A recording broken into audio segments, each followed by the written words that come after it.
Hi, this is Jen Phillips April with Fawcett Group at Mobile Monday here in Philadelphia, and I'm with Dr. Brian McDonough.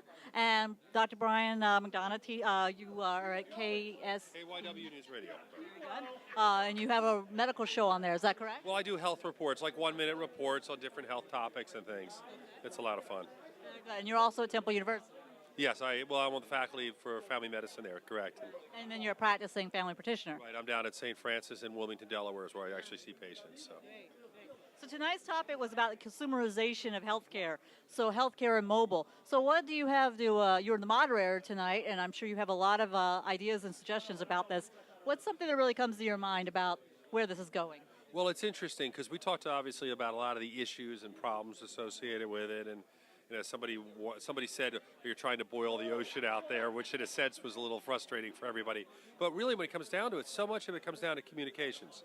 If you're looking at mobile technology and how to use it, not just speaking, but communicating, getting all the parties and people who take care of people together, I think that was one of the things that came out quite clear from listening to everybody talk.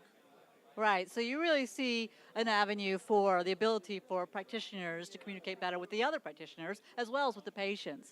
Right, and I think that's where some of the barriers are there now. I mean, there's a lot of laws, HIPAA, which is great for patient protection, but at the same time, it's a barrier to sending common emails and doing things. So we have to come up with ways to communicate, protect people's personal information, at the same time be able to get to them when you need them. So a lot of those things we talked about, and it was a great panel. They were very spirited.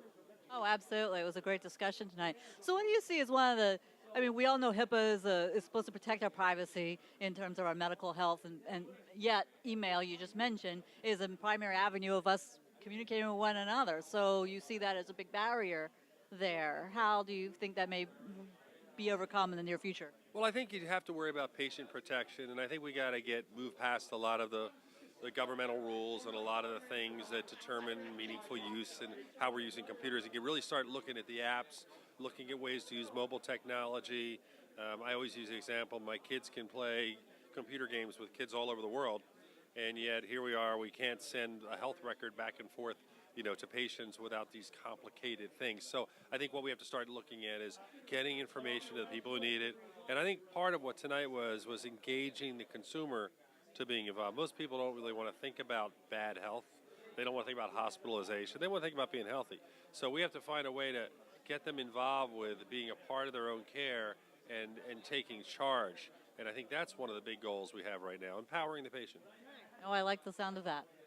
Very good. So that's going to be on the agenda for the near future. I hope so. Thank you. Sure. Thank you, Dr. McDonough.